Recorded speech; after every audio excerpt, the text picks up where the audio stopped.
Today, I'm opening the show with an update on the situation with Mr. Dele Farotimi, who has been held remanded in Ekiti State for about 2 weeks now. My first guest is a human rights lawyer and activist, Mr. Tope Temoku, who actually had a meeting with Mr. Dele Farotimi on Friday. Mr. Tope Temoku, welcome to Inside Sources. Thank you, host. It's my pleasure to be with you. Thank you. Thank you. So can you tell us how did your meeting with Dele, how did it go on Friday? Yes, thank you. I visited Mr. Dele Farotimi in the correctional service in Ekiti State yesterday in the afternoon for one purpose.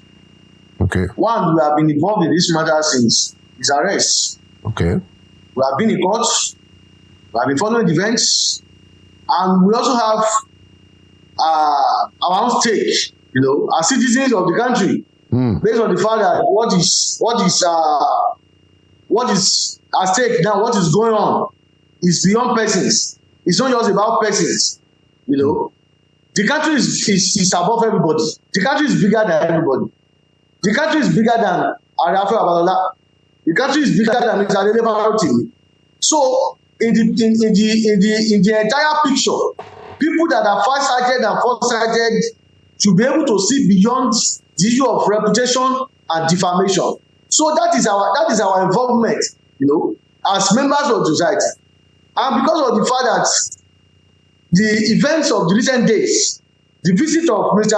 Peter Obi, the presidential candidate of the Labour Party, Farotimi, his visit to Babalola, his visit to Mr. Dele Farotimi in the prison, actually created some kind of unclarity. People are not so clear about the state of things.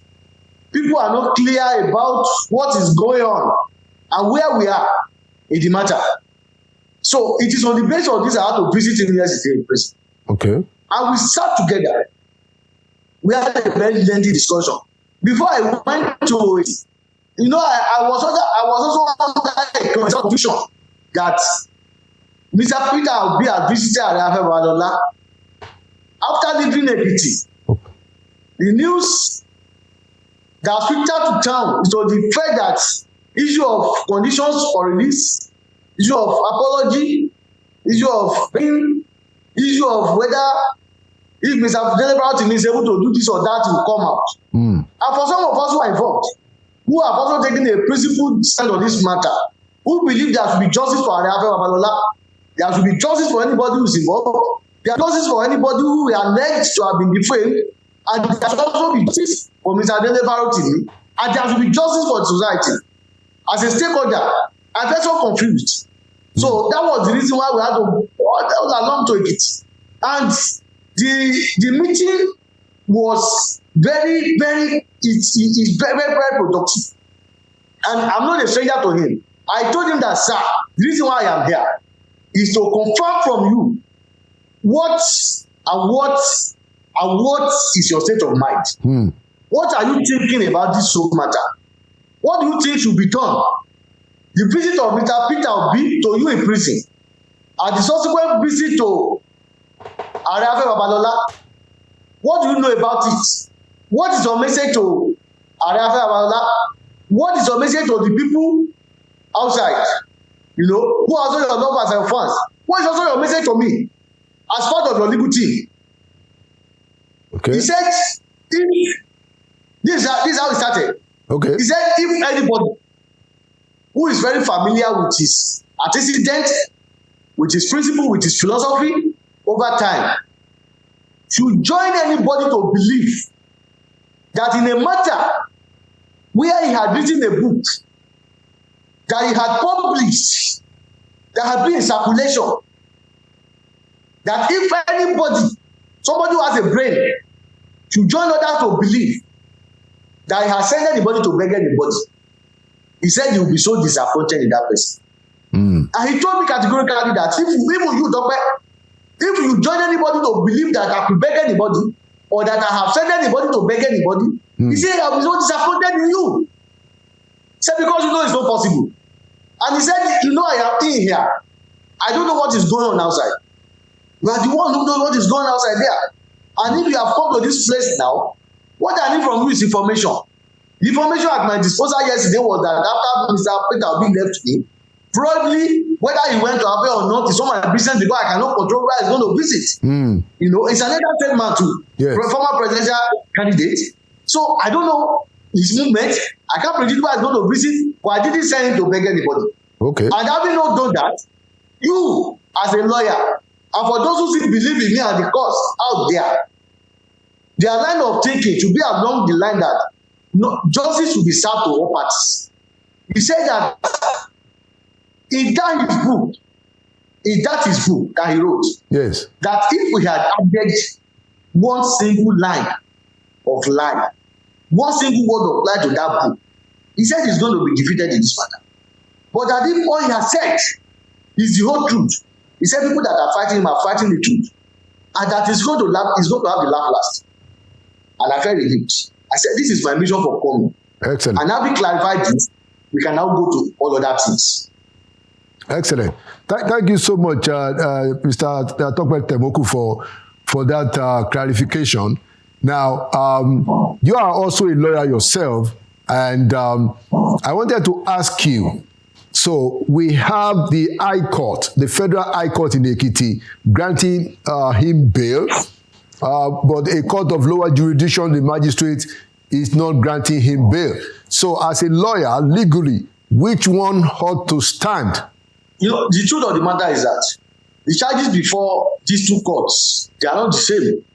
You know, we were in court first on the 4th of December, and all the charges before the magistrate court that day, they said that on the criminal defamation, criminal libel. Right. All the charges, they were brought pursuant to Criminal Code Acts, and they all center on criminal libel, defamation.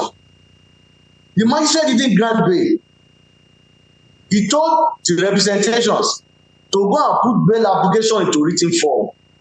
Some of us were not happy with that pronouncement. The magistrate court is a court of summary jurisdiction. Even without a lawyer appearing for a defendant, that court is under a duty. In the case of a bailable offence, it's under a duty to grant bail. But to request for a bail application to be put into a written form, you know, is a sort of presumption of guilt against the defendant. The reason being that a magistrate court is under a duty to grant bail because that defendant is presumed to be innocent. The moment he was brought before that magistrate, he is to grant bail. The defendant may not go that same day if he's not able to perfect his bail conditions, to meet his bail conditions. But the magistrate is under a duty to grant bail. So having all that bail application that ordinarily, customarily is made orally and being considered by the courts is now being requested to be in written form. And the matter is now adjourned for another number of days. And for like 6 days, it was adjourned to December 10. You know, some of us were not happy with that position. You know, it is the court. The court is the court. That is for the magistrate. But immediately after the magistrate court arraignment, other charges were filed under the Cybercrime Act before the magistrate court, before the Federal High Court. Those other charges, they are related to the charges before the magistrate court, but they are not the same thing. The charges before the magistrate court, all of them were brought under Criminal Code Act, while the one before the Federal High Court, they were brought under Cybercrime Act. You know, alleging cyber stalking, you know, and all of those as contained in that.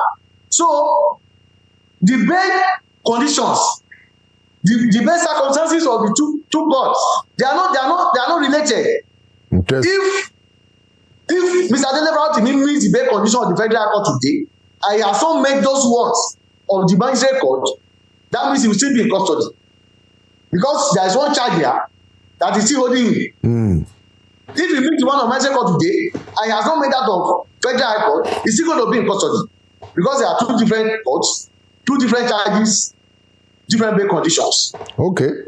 Interesting. We may not be happy with this, but that is what it is now. All right. Last question, just so we don't take so much of your time. Thank you for coming. How can you describe his spirit, during your meeting with him, and how does he feel to the idea that he's being punished already, even without any judicial pronouncement on whether he has defamed Chief Babalola or not? How did you think he felt, and what kind of spirit is he in, as you can see in your meeting? Well, after my visit yesterday, for me, I also learned new things. When I got to that place with 2 other persons, I was told some other people were still inside with him, and that whether we have to go and join them. And I told them that my mission here was certainly going to be different from those other people who came to visit. Let them be true before we go in.